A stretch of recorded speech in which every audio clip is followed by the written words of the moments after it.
안녕하세요. 해외에서 공부하면서 한국대 입시를 준비하는 학생들을 오랫동안 지도해온 경험 바탕으로 이 특례 입시와 관련하여 가능한 정확한 정보를 전달드리기 위해서 노력하고 있는 옹글리시 옹인환입니다. 우리 한국 학생들이 해외에서 공부하고 있는 학교의 종류나 환경이 매우 다양하고 이 대학들이 신입생을 선발하기 위해 실시하는 이 전형 방식들이 무척이나 다양하다 보니까 우리 학생들이나 학부모님들이 특례 입시에 대해 명확하게 이해한다는 것이 결코 쉽지는 않은 일인데요. 단순히 옹인환이라는 저 한 사람의 경험을 바탕으로 하는 관점에서 벗어나서 이 특례 입시와 관련하여 더욱 폭넓고 깊이 있는 정보를 전달드릴 수 있었으면 하는 바람으로 시작한 이 기획 영상 특례 입시 전문가에게 듣는다. 오늘은 그 두 번째 순서로 이 중국 북경의 샘스 아카데미 최승권 대표님을 모시고 이 특례 입시와 관련한 소중한 이야기를 들어보려고 하는데요. 오늘 인터뷰를 진행하게 될 샘스 아카데미의 최승권 대표님은 지금까지 10년 이상의 오랜 기간 동안 중국 북경에서 주로 영미권 국제학교에서 공부하고 있는 학생들을 대상으로 하는 이 수학과정의 학습을 지도하고 계신데요. IB, AP, A레벨에서부터 SAT 이르기까지 이 국제학교들이 운영하는 수학과정 전체를 꿰뚫고 있을 뿐만 아니라 이 최근에는 AP 캘큘러스 등의 전문 교재를 직접 집필하시기도 하였고요. 마스터 프랩의 IB, AP 수학 대표 강사로서도 활동을 계신 그야말로 명실상부한 국제학교 수학 전문가이십니다. 오늘 최승권 대표님과 인터뷰를 통해서 이 수학과 관련한 다양한 시험들을 준비하는 데 있어서 인사이트 얻을 수 있는 그런 소중한 시간이 되시기를 바랍니다. 자, 이제 그러면 우리 국제학교 수학 최고 전문가라 할 수 있는 우리 북경 샘스 아카데미 최승권 대표님 인터뷰로 지금 연결돼 있습니다. 네. 네. 자, 우리 최승권 대표님 한번 본인에 대한 소개를 먼저 한번 좀 부탁을 드리겠습니다. 네, 안녕하세요, 원장님. 오랜만에 뵙겠습니다. 네. 지금 저는 중국 북경에서 거의 한 15년 이상을 IB 전문 학원을 운영을 하고 있고요. 네. 간단하게 제 소개를 한번 드려보면, 일단 국제학교 수학 전문 강사라고 하는 타이틀을 지금 갖고 있어요. 그래서 화면상에서 보이시겠지만 일단 저는 고려대학교를 졸업을 했고요. 그 다음에 AP 학제나 아니면 IB 학제 학생들을 위주로 주로 지도를 하고 있어요. 그리고 이제 유학생들의 거의 인강 EBS라고 불리우는 마스터 프랩이라고 하는 사이트에 이제 수학 대표 강사로도 있습니다. 이게 사실 자기 자랑이 될 수도 있기는 하지만 요즘에 이제 학생들도 대학교 들어가게 되면 자기소개하는 게 제 1순위로 요구되는 사항이잖아요. 그래서 몇 가지의 내용을 조금 더 말씀을 드리면 다른 타이틀보다 저는 일단 한국인들 중에서 조금 보기 드물게 국제학교 커리큘럼과 관련된 여러 가지 매스 텍스트북 시리즈들을 계속 출간하고 있고요. 그리고 네. 이제 요 교재들을 바탕으로 해서 학생들을 지도하고 있고 다양한 이제 출간 계획들을 조금 더 갖고 있어요. 그리고 이제 강사의 실력을 가장 돋보이게 할 수 있는 이렇게 단순화해서 보여줄 수 있는 게 결국은 이제 입시 실적 아닐까요? 그죠? 그래서 입시 실적을 간단하게 이제 보여드리면 바로 올해 입시 결과입니다. IB 파이널 이그잼 학생들에 대한 이 프로파일을 잠깐 공유를 해드리면 여기 일단 실제 학생들과 학부모님들의 동의를 얻어서 이제 학생 사진들과 그 다음에 이제 여러 가지 최초합된 학생들을 한번 조금 이렇게 화면으로 보실 수 있게 공유를 드리도록 할게요.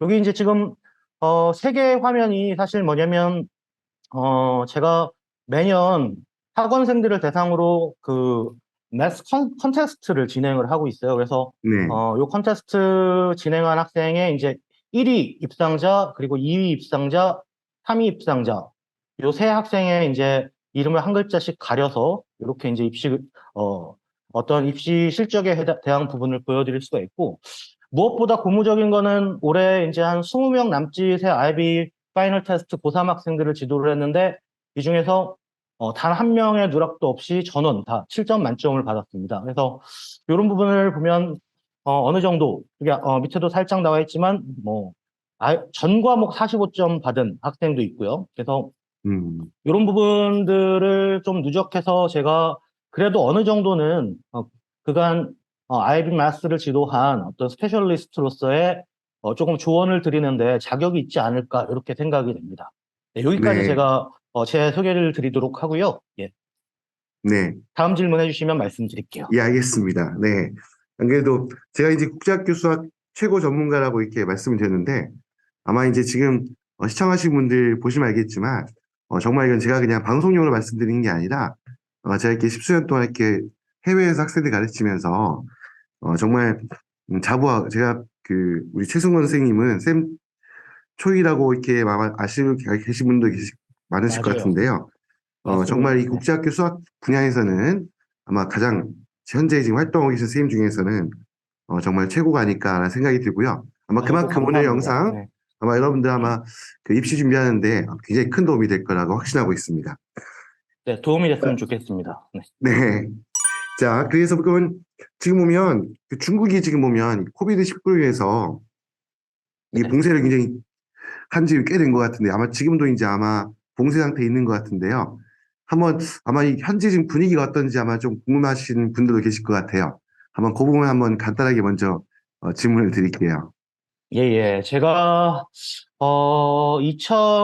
2007년도에 이제 중국으로 처음 들어와서 2007년도 10월부터, 그 한국국제학교 학생들뿐만 아니라 IB국제학교나 AP국제학교 학생들을 지도를 해왔는데, 요즘처럼 그 조금 교민 상황이 좋지 않았던 적은 없는 것 같아요. 예전에 이제 뭐 약간의 외환위기도 있었고, 고학년 네, 시대도 있었고, 이때 이제 교민 분들께서 굉장히 어려워하시는 어떤 상황들이 분명히 있었는데, 그것보다 이제 조금 더, 좀 참혹하다 싶은 표현이 덜 맞게끔, 이렇게 이제 교민 사회가 좋지 않습니다. 제가 네, 지금 거주하고 있는 이 북경만 기준으로 봤을 때, 코로나 전에는 한 10만 명 정도의 교민이 지금 북경에 거주를 하고 있다라고 이제 통계학적인 어떤 그런 자료들이 있었는데 뭐 영사관 친구나 아니면 지인들을 통해서 이 공무원 지인들을 통해서 지금 북경에 실제로 거주하는 실거주자 재외국민으로서 등록된 사람의 수를 추산을 해보면 한 2만 명 정도밖에 남지가 않았다. 이런 음, 이야기를 하더라고요. 굉장히 네, 심각한 상황이죠. 예, 근데 그중에서 가장 대표적인 이유는 당연히 이제 뭐 코로나에 해당하는 내용 때문에 중국을 빠져나가는 사람들 그리고 이제 한중 관계가 잠깐 안 좋아서 이제 주재원들이 많이 감소를 했고 네, 그다음에 이제 코로나로 인한 어떤 그 락다운으로 인해서 조금 그 자본력이 부족한 자영업 하시는 분들이 이제 많이 문을 닫으셨어요. 이제 저 같은 네, 경우도 사실 사설 학원업을 하고 있기 때문에 영향이 당연히 조금 있고요. 많이 있죠, 네, 많이. 사실은 이렇게 말씀을 드리지만 제 코도 석자입니다. 네, 제 코도 석자고요. 네, 그래서 예, 조금 힘든 상황을 많이 거치고 있고 네, 이렇게 이제 락다운을 하다 보니까 한국 분들뿐만 아니라 이제 국제학교 학생들 같은 경우도 굉장히 영향을 많이 받죠. 그래서 음, 학교에 나가지를 못하게 하기 때문에 비대면 네, 수업이나 아니면 온라인 수업들 이런 것들을 지금 거의 몇 년째 음, 일상화 되게끔 이렇게 이제 수업을 하고 있고 조금씩 풀어주다가 뭐 지금도 이제 중국은 2022년 지금 현재 기준으로 해서 계속 제로 코로나 정책을 유지하고 있기 때문에 네, 조금이라도 이렇게 확진자가 발생을 하면 또 이제 단지별 내지는 뭐 위성도시별로 봉쇄를 해요. 야, 그래서 이제 네, 학생들이 오프라인 수업을 진행을 하다가 다시 언제 온라인 수업으로 전환할지 모르는 이런 상황이 이제 발생을 네, 하고 있고 또 하나의 문제는 이제 국제학교에서 지도를 하시는 이 어떤 네이티브 선생님들이나 뭐 슈퍼바이저 선생님들이 이 중국 정부에 대한 어떤 코로나 정책에 지쳐서 네, 학교와 계약을 포기하고 떠나버리세요. 음, 그래서 주요한 뭐 과목들의 정말 중요한 과목들의 선생님, 뭐 심지어는 뭐 담임 선생님이라고 불릴 수 있는 홈티처 선생님이 없는 상황에서 공부하는 음, 학생들도 있고 네, 이렇게 조금 이제 여러 가지 좋지 않은 상황입니다. 그래서 계속 예, 온라인 수업을 하다 보니까 뭐 학생들 그 피로감도 누적되어 있고 네, 그다음에 그렇죠. 이제 뭐 중국 자체가 온라인 환경 자체가 조금 좋지가 않아요. 그래서 여러 뭐 정치적인 이유도 있고 인터넷 환경이 조금 원활하지 못한 경우가 있어서 이 신호, 시그널 때문에 잦은 휴강을 하는 경우도 발생합니다. 그래서 네, 여러 가지 면에서 지금 어려운 점이 있다. 그렇기 때문에 여기 지금 중국, 북경, 뭐 중국 타도시에 남아있는 학부모님들 같은 경우에도 이게 계속 중국에 지금 남아있어야 되나, 아니면 음, 한국으로 귀국을 해야 되나, 아니면 네, 국제학교 그 학생들 공부를 마치기 위해서 제3국으로 이동해야 되나, 이런 고민을 하시는 학부모님들이 되게 많은 상황이에요. 네. 네, 그러니까 안 그래도 원래 그렇습니다. 북경하면 굉장히 우수한 학생들이 원래 보면 예, 중국에서도 상당히 우수한 학생들 예, 어떻게 보면 원래 이제 우리 교민사의 중심이 어떻게 보면 특례를 준비한 학생들 중심이 주로 중국이었고 원래 그 예, 중에서도 이제 맞습니다. 북경에 맞아요. 있는 예, 학생들이 아마 이제 가장 우수한 학생들이 많았던 걸로 제가 이제 기억을 하고 있는데 예, 예. 아무래도 이 뭐, 코로나 때문에 네, 한국국제학교만 기준으로 보면, 베이징, 그러니까 KISB만 기준으로 봐도 네, 거의 뭐 절반 이하로 반 자체, 클래스 넘버가 줄어들고 있는 상황이에요. 뭐, 4개 반, 네, 네, 이었던 반이 뭐 2개로 줄어든다든지, 이런 상황입니다. 예, 굉장히 심각한 상황이에요. 예. 네, 아유, 예, 안 그래도 많이 저도 좀 많이 궁금하긴 하더라고요. 중국 사회 어떤지 예, 왜 언론에서만 접하고 네네. 있었는데, 네. 예, 자, 그렇습니다. 예, 그리고 어떻게 보면 이제 앞에 하고 이제 이어지는 부분일 텐데, 그 보면 예, 아무래도 이제 중국이 이렇게 장기간 이제 봉쇄 상황을 이어가다 보니까, 특히 이제 맞아요. 예. 말씀하셨던 것처럼 학생들이 이제 그 자유롭게 출입구할 수 있는 그런 상황이 아니잖아요. 그래서 네, 이제 어떻게 보면 맞아요. 이게 예. 지금 대학 입시에 어떻게 보면 이게 그 학생들한테 어떤 학생들이 직접 보셨을 때 어떠한 지금 어떤 그런 입시에 부정적인 상황, 아마 이게 발생하고 있는지에 대해서 아마 이제 네네네. 예, 느끼셨던 부분들 한번 이 부분 한번 또 질문을 드릴게요. 네. 예, 일단 2019년에서 2020년도 넘어가는 겨울에 이제 우한에서 코로나가 처음 발견이 되고 급격하게 네. 이제 팬데믹으로 넘어갔잖아요. 그래서 네. 전혀 이제 우리가 예상하지 못하게 2020년도에 아이비 파이널 이그잼이 취소가 되는 초유의 사태가 있었습니다. 전 네. 세계적으로 아시다시피. 네. 근데 이제 뭐 중국도 마찬가지고 타 학교도 마찬가지지만 이때 이제 어떤 상황이 발생을 했냐면 아이비 파이널로 학교를 진학해야 되는 대학을 진학해야 되는 학생들의 평가 수단을 무엇으로 할 것인가에 대한 이 준비가 전혀 안 되어 있었던 거죠. 그래서 네. 서로 다른 학교의 국제학교, 뭐 아이비 학교만 기준으로 따져보면 아이비 파이널 리그잼만 기준으로 따져보면 이 파이널 리그잼에 대한 어떤 그 어, 그 실질적인 점수, 프레딕 점수가 아니라 실제 이제 시험을 치르고 난 다음에 얻어지는 말 그대로 파이널 스코어죠. 이 스코어를 갖추지 못한 상황 하에서 서로 다른 학교의 학생들이 어떻게 이제 대학에 지원할 것인가에 대한 네. 혼란이 되게 많았잖아요. 그래서 예. 어, 일단 제가 느끼기에는 이때 지금 2022년 상황, 2022년 상황에 IB 파이널 리그잼을 개최하는 그 기관인 IBO에서도 굉장히 혼란이 컸었던 걸로 알고 있어요.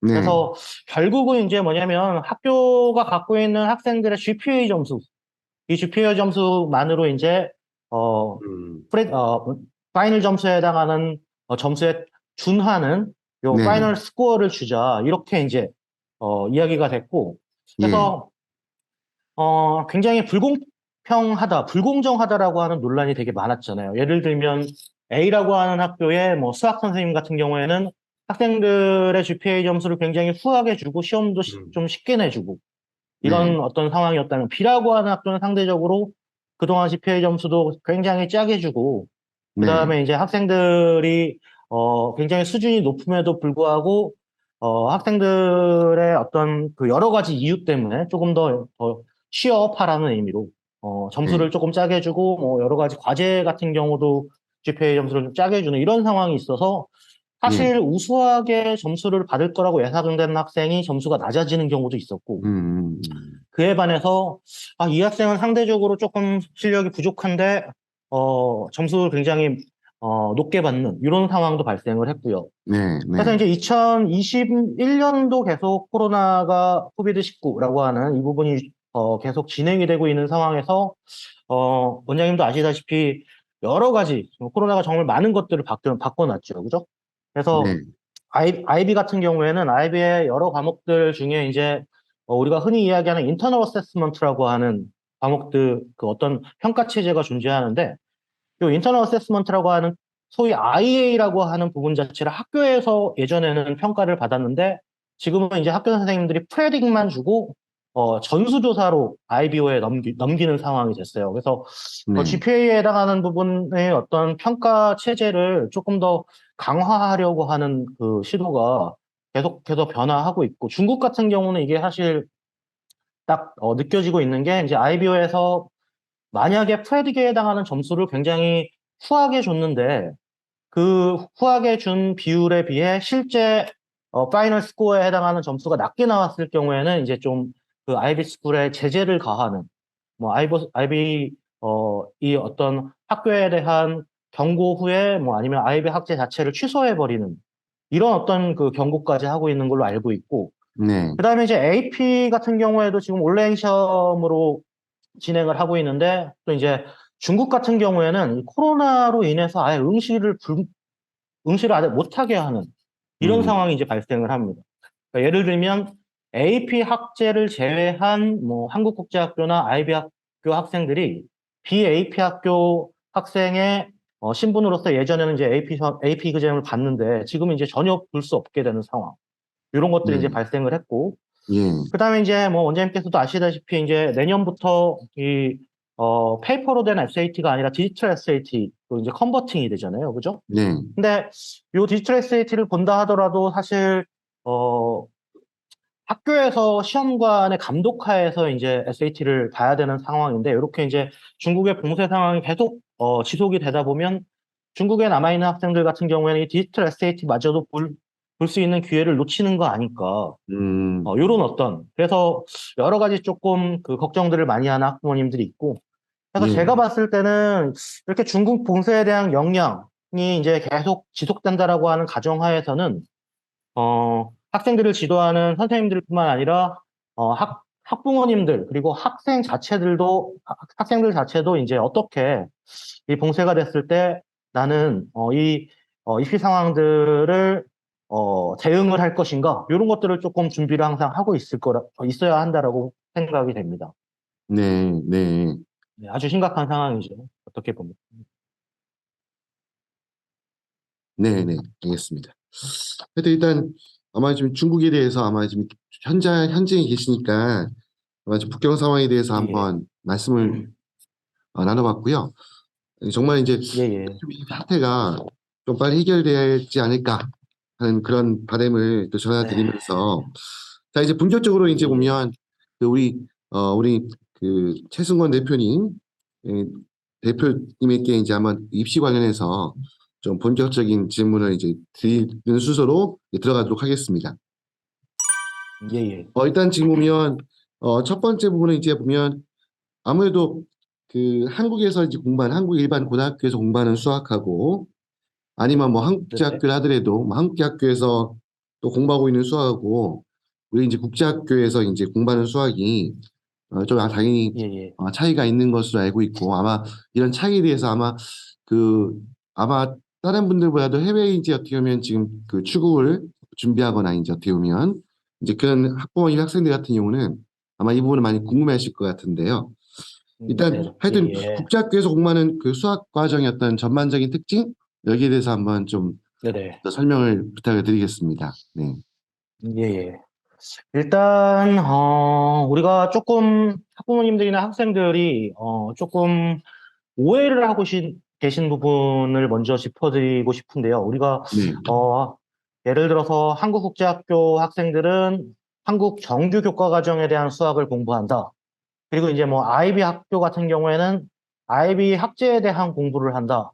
뭐 그리고 뭐 A 레벨, 어드밴스 레벨에 해당하는 학생들은 뭐 그 과정에 대한 부분을 준비를 한다. 이렇게 이제 많이 착각을 하고 계신데 저는 사실은 이 부분을 조금 다르게 해석을 하고 있어요. 지금 한 15년 넘게 국제학교 학생들, 그러니까 한국국제학교를 제외한 뭐 IB 네. 학교나 AP 체제에 대한 학교들, 뭐 그리고 LA 학교 학생들 이런 것들을 조금 나눠서 이제 분석을 많이 하는데요. 일단은 한국 정규 과정의 이제 학생들 같은 경우에는 어, 우리가 교육부에서 제시한 초등학교 6학년, 그 다음에 중학교 3학년, 고등학교 3학년 이렇게 12년제로 다소 이제 조금 엄격한 정규국가 과정을 따라서 우리가 수학을 공부를 하잖아요. 근데 이제 네. 어, 인터내셔널 스쿨, 그러니까 한국 정규 과정을 제외한 뭐 IB라든지 AP라든지 A레벨이라든지 이런 어떤 학교들 같은 경우는 GPA에 영향을 미치는 학생들의 이제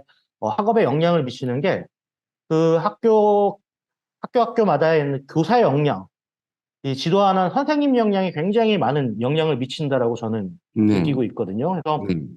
뭐 IB 같은 경우에는 IBO에서 사실 뭐 가이드라인을 제시를 하고 일반적으로 이런 어떤 내용들은 공부를 해라 이렇게 제시를 하지만 사실은 특정한 커리큘럼이 딱 존재하는 게 아니라 이 네. 지금 학생들을 지도하는 선생님께서 음. 학교마다 어떤 커리큘럼의 순서대로 공부를 한번 학생들에게 시켜보자. 요걸 이제 정하는 게 굉장히 자율이고 그다음에 이제 음. 한국 같은 경우에는 GPA 점수를 보통 중간고사, 기말고사 이렇게 보잖아요. 네. 재시험이 없고, 재시험이 없고. 그런데 이제 국제학교 같은 경우에는 퀴즈를 보거나 뭐 아니면 토픽 이그잼이나 서메스터 이그잼을 보는 것도 경우에 따라는 뭐 서브젝트, 그 서메스터 이그잼을 생략하기도 하고 네. 교사의 의지에 따라서 이렇게 이제 일반적인 프레임은 있지만 학교마다 커리큘럼의 변동성이 되게 크다라고 생각을 해요. 근데 장단은 있는데 저 같은 경우에는 사실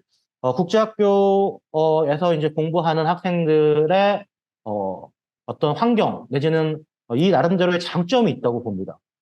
왜냐면 이제 한국 정규 교과과정 같은 경우에는 말 그대로 기회가 사실상 거의 한 번밖에 주어지지 않는다고 해도 과언이 아니죠. 예를 들면 네. 중간고사를 치렀는데 이 중간고사 치른 부분에 대한 점수가 너무 안 나왔다. 음. 그러면 그 중간고사에 해당하는 부분을 다시 한번 치르게 해달라고 하는 어떤 재시험 요구 이런 것 같은 경우는 전혀 할 수가 없죠. 그렇죠. 오히려 재시험을 치르게끔 하면 불공정하다라고 이야기하지만 뭐 흔히 이제 IB나 아니면 뭐 A레벨 학생들 같은 경우는 교사의 역량에 따라서 학생들 점수가 음. 너무 안 나왔네. 그러면 다시 한번 재시험의 기회를 준다거나 네. 아니면 오히려 점수가 굉장히 전반적으로 잘 나왔네. 그러면 이 점수를 낮추기 위해서 다시 한번 시험을 치른다거나 이런 것들이 조금 있어요. 그래서 음. 말 그대로 한국 수학 같은 경우에는 지금 기회가 굉장히 한정되어 있다. 그러나 국제학교 같은 경우에는 어떤 말 그대로 이제 실패를 하더라도 어떤 특정 시험에 대한 실패를 하더라도 다시 재기할 수 있는 기회를 받을 수가 있다. 이게 이제 네. 조금 차이가 있는 것 같아요. 수학도 마찬가지고 다른 과목도 마찬가지고. 그리고 네네. 이제 뭐 어머님들이나 뭐 아니면 선생님들, 다른 선생님들께서 잘 알고 있다시피 한국 교과 과정은 많이 이제 그런 부분들이 조금 줄어들었다고는 하지만 그래도 어쨌든 수학 과목 자체에서는 과정보다는 답을 중시하는 그 체제 네네. 시험이 여전하죠. 그죠? 음. 객관식 문항이 훨씬 더 많고 우리가 흔히 이야기하는 뭐 이제 학생들이 스스로 주관식으로 이제 답하는 프리 리스폰스하게 답하는 문제는 거의 이제 많지가 않은 상황이고 근데 네. 이제 국제학교 과정 같은 경우에는 정답이 사실은 중요하긴 하지만 정답보다 더 중요한 게 바로 이제 과정이다.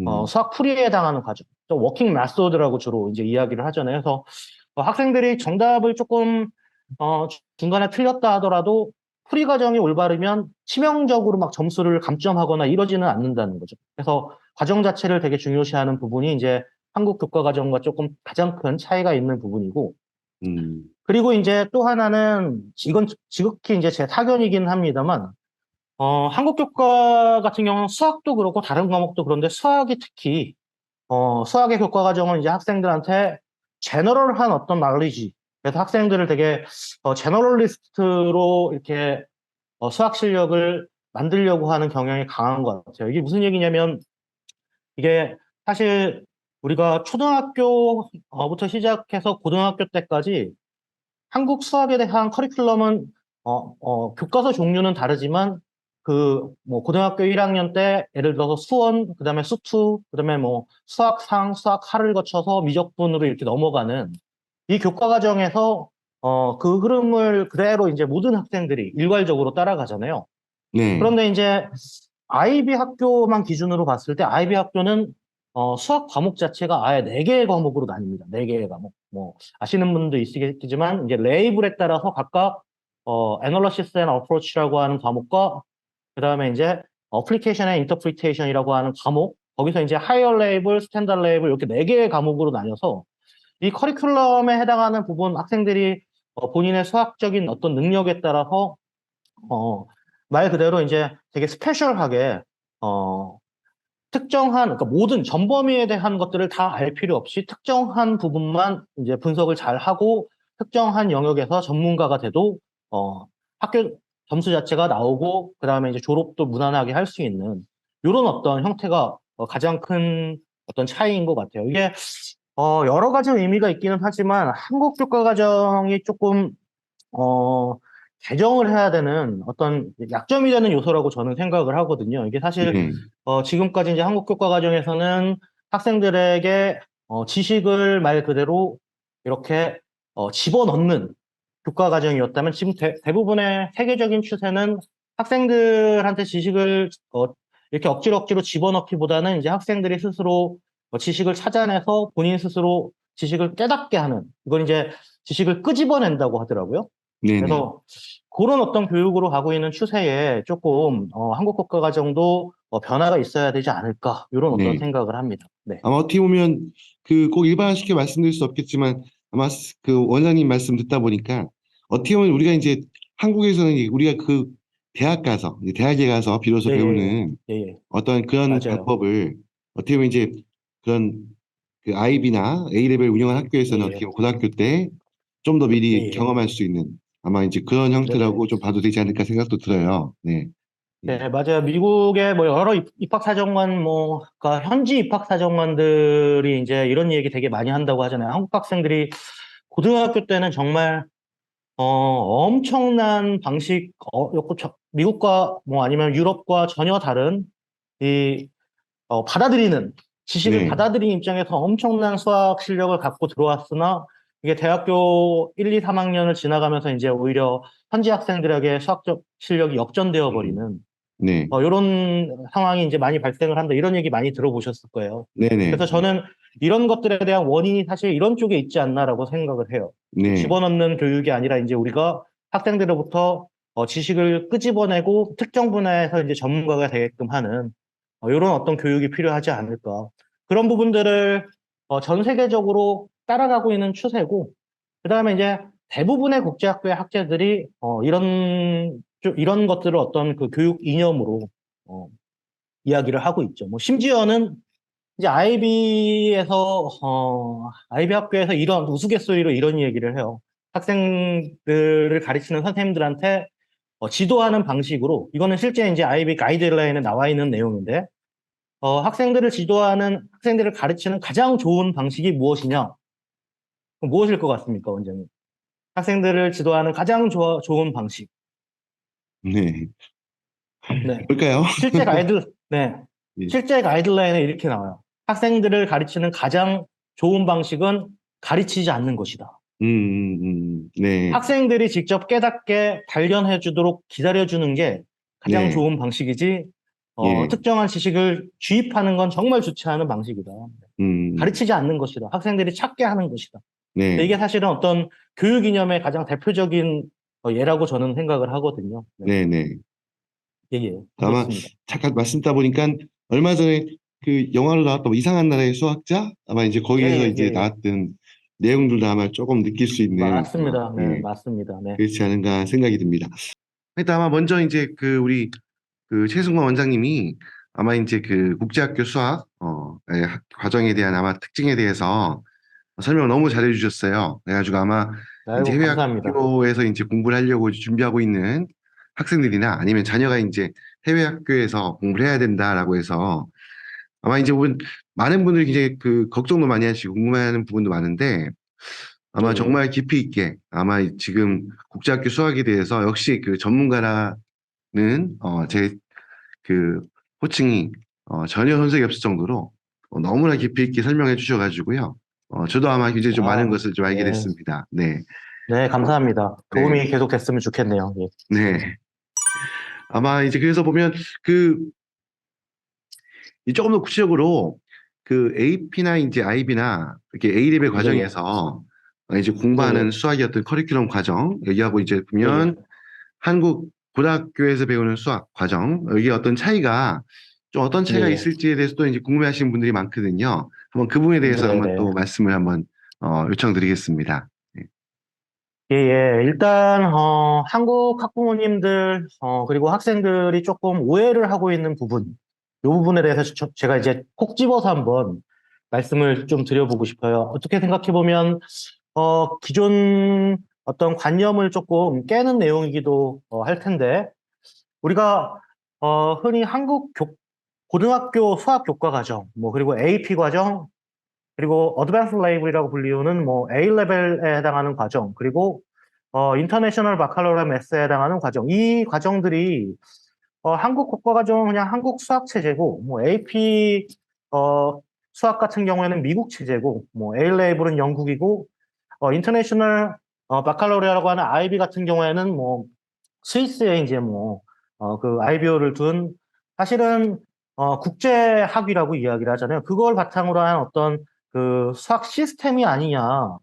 이렇게 이제 그냥 두리뭉실하게 판단하시는 어머님들이나 학생들이 거의 대부분인 것 같아요. 그래서 질문을 되게 많이 받는 것 중에 하나가 쌤초이 선생님, 뭐 예를 들면 IB 매스를 만약에 7점을 받으려면 AP 캘큘러스는 무조건 해야 되는 거 아닌가요? 뭐 심지어는 IB 매스에 7점 HL에서 받으려면 한국 고등학교 수학은 고등학교 2학년 정도까지 해야 되나요? 미적분까지 맞춰야 되나요? 이런 질문을 되게 흔하게 학부모님들께서 말씀을 하시거든요. 근데 제가 말씀드리고 싶은 거는 분명히 이제 수학이라고 하는 과목 때문에 공통점은 있습니다. 공통점은 있는데 이 지금 한국 고등학교의 수학이라든지 아니면 AP에 관련된 수학 과목들이라든지 각각에 해당하는 것들은 사실 어떤 면에서는 그 별개의 학문으로 봐도 과언은 아니다라고 저는 그렇게 생각을 해요. 왜냐하면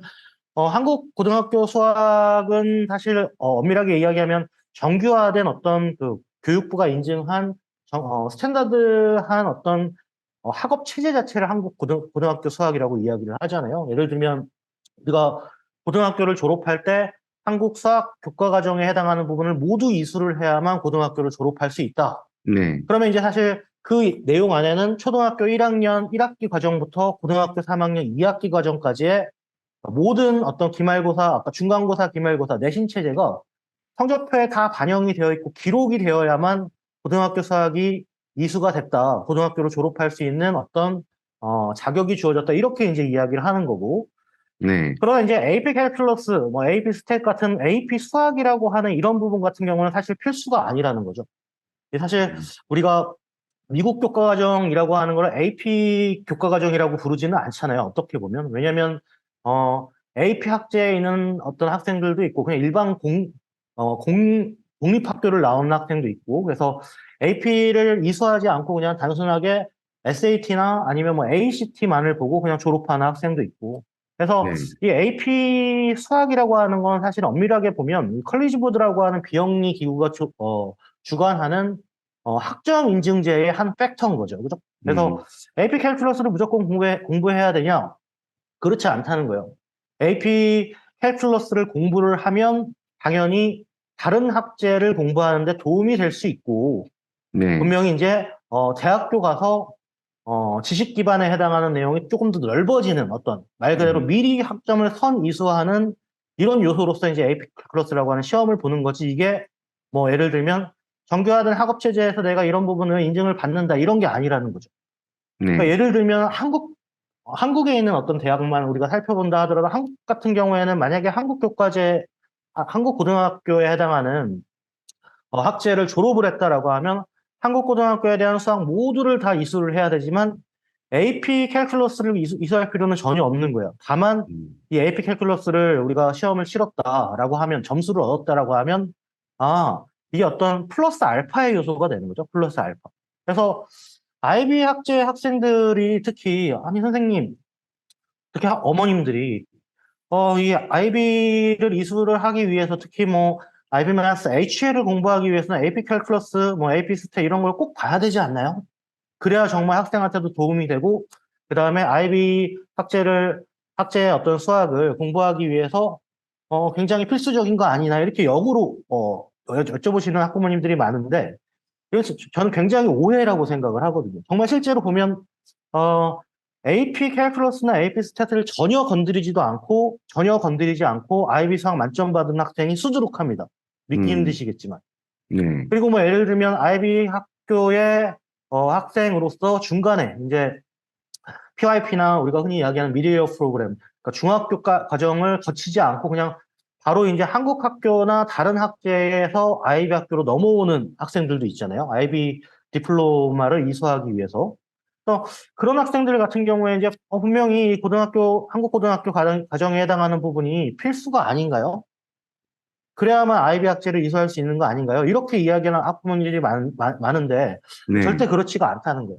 음. 그래서 왜 그렇지가 않은 거에 대한 근거를 조금 더 자세하게 이야기를 하면 평가 체제가 다 다르기 때문인 거죠. 네. 그러니까 예를 들면 한국 고등학교 수학에서 고득점을 받는 방법과 그다음에 AP 캘큘러스에서 고득점 받는 방법, A레벨에서 고득점 받는 방법, 그리고 뭐 IB에서 고득점 받는 방법. 이게 공부하는 방법과 그다음에 준비를 해야 되는 어떤 문제의 유형, 그리고 일전에 말씀드렸던 이 각각에 해당하는 수학 평가에서 중시하는 부분들, 뭐 IB나 이런 것들은 과정을 매우 중시하지만 한국 수학 같은 경우에는 오히려 결과를 중시한다. AP 캘큘러스는 제 생각에는 사실 두 가지가 컴바이닝 되어 있어요. 그래서 네. 되게 스피디하게 정확성을 요구하는 멀티플 초이스 문제가 있는 반면에 네. 학생들의 과정도 같이 보는 프리디스폰 퀘스천도 있고 그리고 이제 A레벨 같은 경우에는 지금 사실 점점 A레벨 학교가 줄어들고 있는 추세거든요. 전 세계적으로. 이게 왜 네. 그러냐면 A레벨이 이제 IB 학제를 굉장히 따라가려고 노력을 하고 있는 상황이라 여기 A레벨을 주관하는 캠브리지 대학에서 이제 프리유 코스라고 하는 IB 학제와 굉장히 유사한 어떤 학제를 전환을 하면서 네. 지금 A레벨을 계속 없애고 있는 상황인데 이 A레벨에 해당하는 수학 같은 경우도 사실은 학생들이 필수가 아니죠. 예를 들면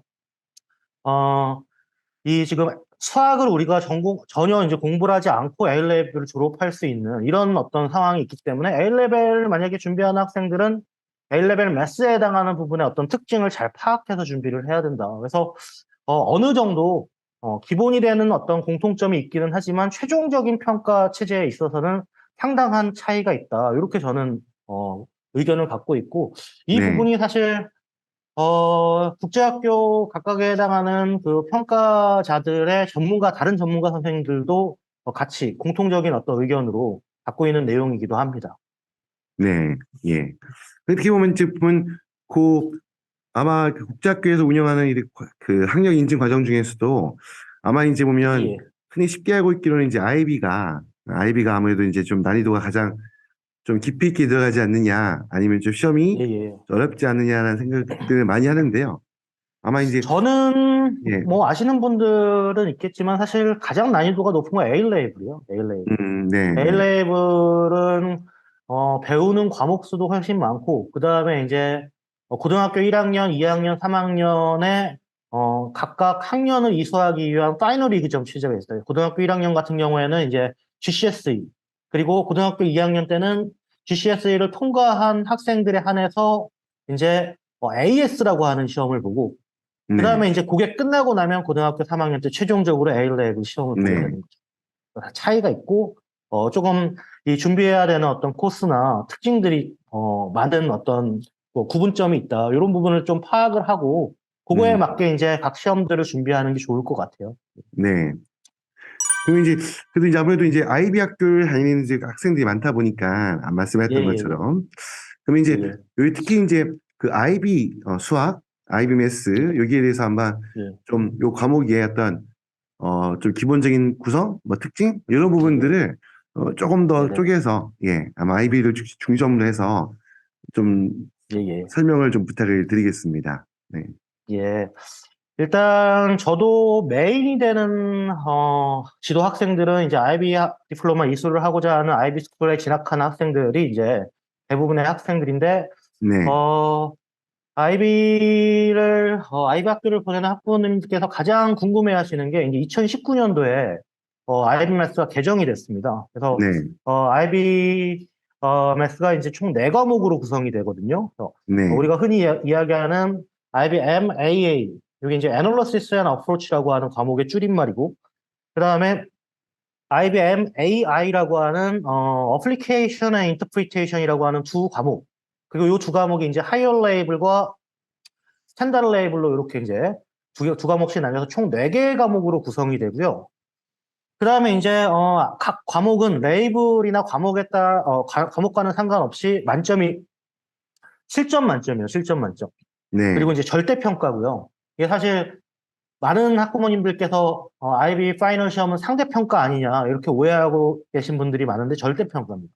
그래서 이게 네, 수많은 어떤 시험들이 이렇게 스탠다드 커브, 스탠다드 데비에이션에 따라 이렇게 컴바이닝 되다 보면 이거 매년 점수가 비슷비슷하게 나오기 때문에 이거 상대평가 아닌가? 지금 말하자면 2021년도에 7점 맞았던 학생들에 대한 비율하고 그 다음에 2020년도에 7점 맞았던 학생들에 대한 비율이 조금 차이가 있기 때문에 이거 상대평가 아닌가 이렇게 생각할 수 있는데 음, 절대평가예요. 절대평가. 예를 음, 들면 100점 만점에 뭐 86점 이상을 맞아야 무조건 7점을 주고 뭐 이런 네, 어떤 특징이 있고요. 네, 그리고 이제 요 4개 과목의 공통적인 과목, 공통적인 토픽을 이루는 과목이 하나 있는 게 바로 이제 코어 토픽이라고 하는 과목입니다. 그래서 음, 요거는 이제 어떠한 과목을 공부하든지 간에 어떠한 레이블을 공부하든지 간에 꼭 공부해야 되는 어떤 기본이 되는 토픽으로 이루어진 과목이 있고 네, 그리고 이제 예전에 IB 매스가 이렇게 이제 MAA와 MAI로 구성되기 이전 같은 경우에는 HL과 SL의 교과서가 완전히 이제 다른 문제 기출 문제도 완전히 수준이 다르고 음, 그다음에 이제 시험지에 대한 어떤 특징들도 달랐는데 이제는 개정이 된 교과 과정 내에서는 요 스탠더드 레이블이 이 HL이라고 하는 과정 내 서브셋으로 들어가요. 그러니까 부분 집합으로 들어간다는 거죠. 그래서 네, SL의 학생들이 풀었던 일부 문제를 HL 학생들도 동일 시험지에서 보게 되는 그리고 이제 HL 과정에 있는 난이도까지도 어떤 면에서 보면 SL 학생들에게 요구 가능한 이런 어떤 특징들로 개정이 됐고요. 네, 가장 중요한 특징이 사실 뭐냐면 이제 기존 시험과는 다르게 우리가 Theory of Knowledge 어떤 형태의 이 Theory of Knowledge에 대한 내용을 설명을 하고자 하면 또 굉장히 많은 시간이 필요하기는 한데 네, 이 Theory of Knowledge라고 하는 거는 아주 쉽게 이야기를 하면 서로 다른 두 과목의 공통적인 어떤 서로 연관성이 없어 보이는 두 과목의 공통적인 특징을 찾아내는 인지철학적인 요소의 한 부분이거든요. 그래서 예, 이런 부분을 결합을 해서 인베스티게이션 페이퍼라고 하는 게 등장을 해요. 예를 들면 우리가 화학에서 CH3라고 하는 거는 이제 메탄이잖아요, 메탄. 근데 이 메탄이라고 하는 부분의 화학적 구조를 수학적으로 이제 스트럭처 한 상황으로 인베스티게이션 해보자. 네, 그래서 그런 것들을 굉장히 장문의 문제로 도입하는 이런 것들이 이제 새롭게 추가가 됐다. 이게 이제 네, 가장 큰 IBMS의 특징이라고 할 수 있습니다. 예, 아유, 아마 정확하게 또 아마 아이비 학교 선택하는 학부모님 학생들 아마 오늘 아마 영상 아마 이 통해서 굉장히 많은 정보를 얻을 수 있지 않을까 생각이 들고요.